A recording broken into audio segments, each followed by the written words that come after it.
Rose, thanks for coming in. Thanks for joining us. I want to talk about how we rate, first off, on a global basis. The research seems to indicate that Australia is above world standard in terms of recycling mobile phones. Is that the case? It is, definitely. The program MobileMuster in Australia is quite unique. It's the only program in the world where all of the members of the mobile industry actually work together. So the manufacturers and the carriers have pooled their resources to set up a recycling program that's free to consumers around the country.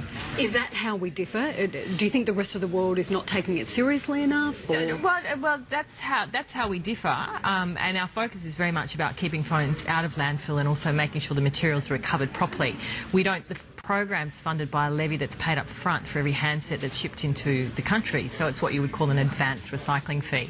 And it's a very efficient and effective way to collect funds from the industry and then to coordinate and develop a very efficient way to recover those phones and make sure that they're disposed of and recycled properly. Yeah. It's not funded through the refurbishment and resale of the programs, which is what funds a lot of the programs overseas. Now, in saying that we're doing pretty well compared to the rest of the world, I think the figure is still alarmingly low.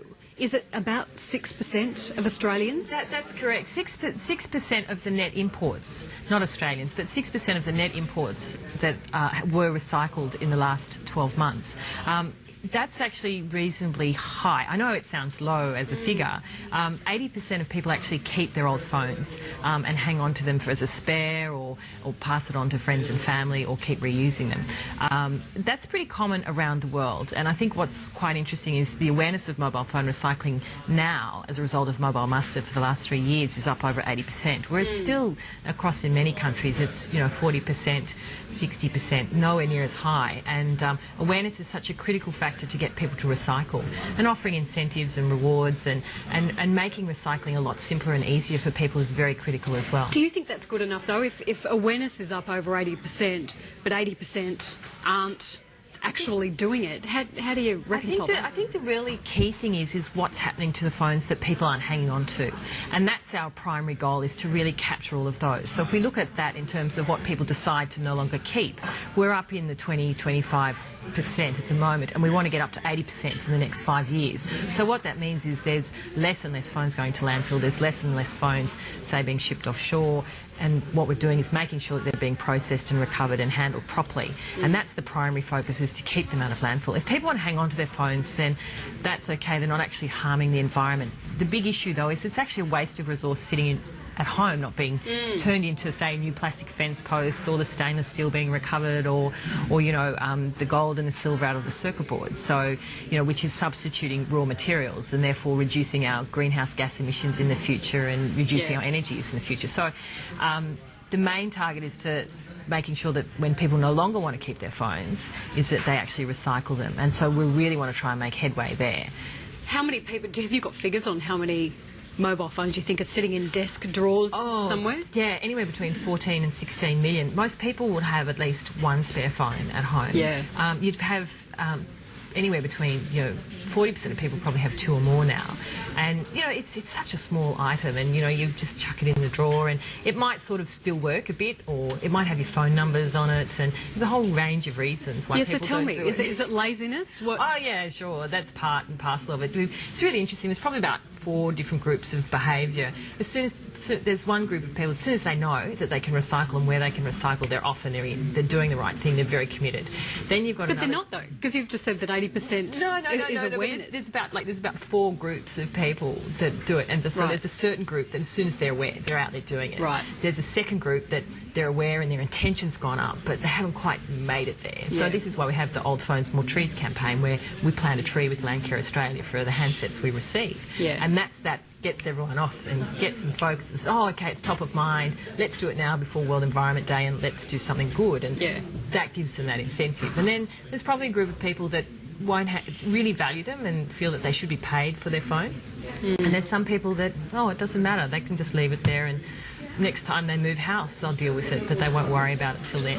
So that's an interesting point, people that think they should be paid for their phone, because that is a suggestion, isn't it, that there's we can have a refundable deposit system when you bought the phone. It would be an incentive to give it back if you're going to get your deposit back. Has anything ever come of that suggestion? Well, the industry has looked at it, and it would have an impact on some collections, but really when you look at it, what really drives e-waste, collection of e-waste generally, is having more convenient locations, greater awareness. And what we've found is that if the government put in place, or together with industry, put in place a national e-waste scheme where you're not only collecting mobile phones, but you're collecting computers, TVs, toasters, iPods, you name it, then I think you're going to get a much greater return. Then people will, because they're sort of, when you're buying things, you buy a phone or a TV, but when you're actually getting rid of waste, it's just rubbish. You don't actually sort and separate the products so much. So I think if people knew that they had, say, a drop-off day works very well. There's lots happening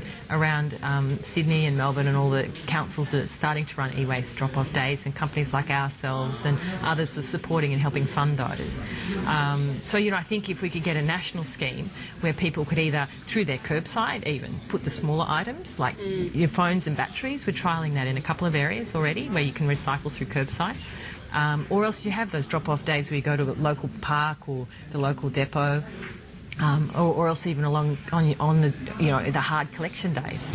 All great ways, and I think you will get a much better response. Yeah. What about the other suggestion? I think is for the obligation to be more on retailers to make it happen, to actually see the phones handed back in. How committed do you think retailers are? Because they put the boxes out, but yeah, it's a really interesting. Like, the retailers help pay for the program. So Telstra, Optus, Vodafone, Three, the major network service providers, I should say, they help contribute and fund the program. And so through that program, they have the boxes or the tubes in store, and they are educating their staff. And one of the big things we've tried over the last 12 months is to really get staff more proactive in engaging customers. So how do you do that?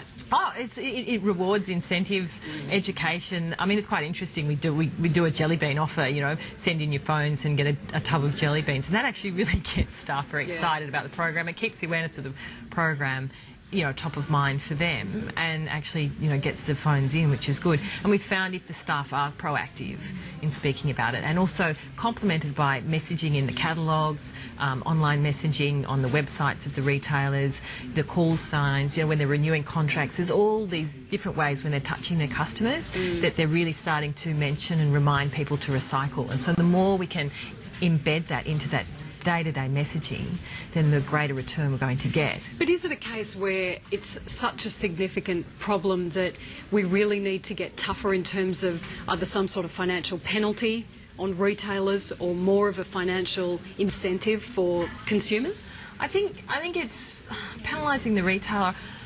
Yeah, I don't know whether that's a really positive approach to take. The retailers are very engaged in the program. We have all of the top major retailers contributing in different ways to the program.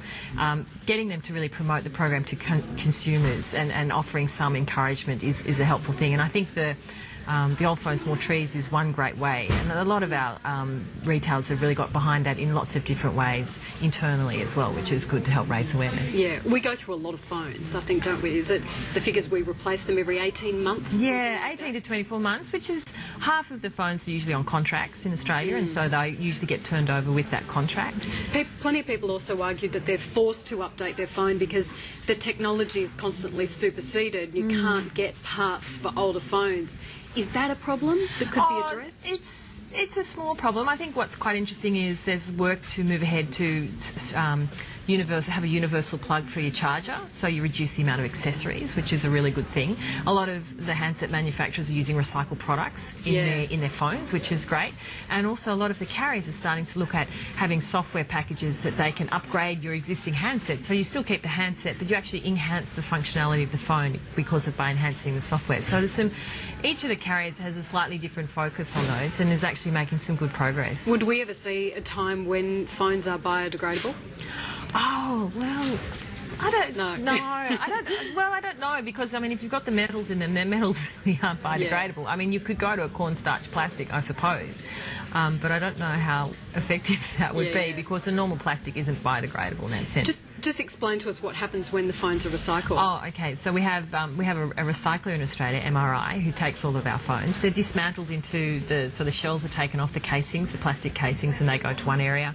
They pull out the batteries, and most of them are lithium-ion batteries now, but we also have nickel cadmium and nickel metal hydride, and then we also have the accessories, and they all get sorted out. And the metals stay locally in Australia. The plastics turn into fence posts. Circuit boards and batteries go off to Korea, where they're recovered nickel, gold, silver, copper.